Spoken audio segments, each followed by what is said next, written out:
ทำตามกฎหมายในการความปลอดภัยแต่ว่ามีโอกาสHonda Big Wingเปิดได้มา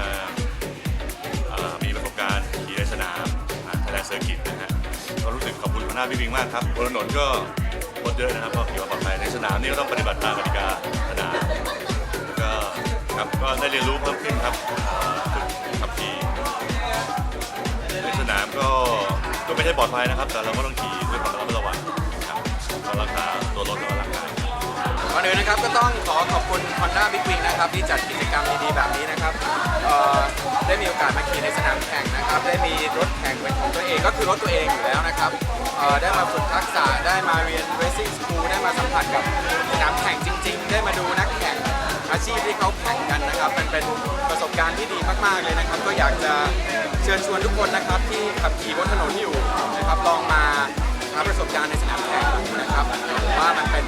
กิจกรรมที่ดีมากๆมันทำให้เรา1มันมีทักษะที่ดีขึ้นนะครับ2เราไม่ต้องแข่งกับใครหรอกครับเราแข่งกับตัวเองเวลาจับเวลาต่อรอบแล้วเวลาเราดีขึ้นเรื่อยๆดีขึ้นเรื่อยๆเรารู้วิธีที่จะควบคุมรถในความเร็วสูงมันทำให้เราขับขี่รถสนุกมากขึ้นนะครับแล้วก็ขอเชิญชวนนะครับอย่าไปแว้นกันบนถนนนะครับมาลั่นกันในสนามดีกว่าครับ Honda Big Bike excites the world.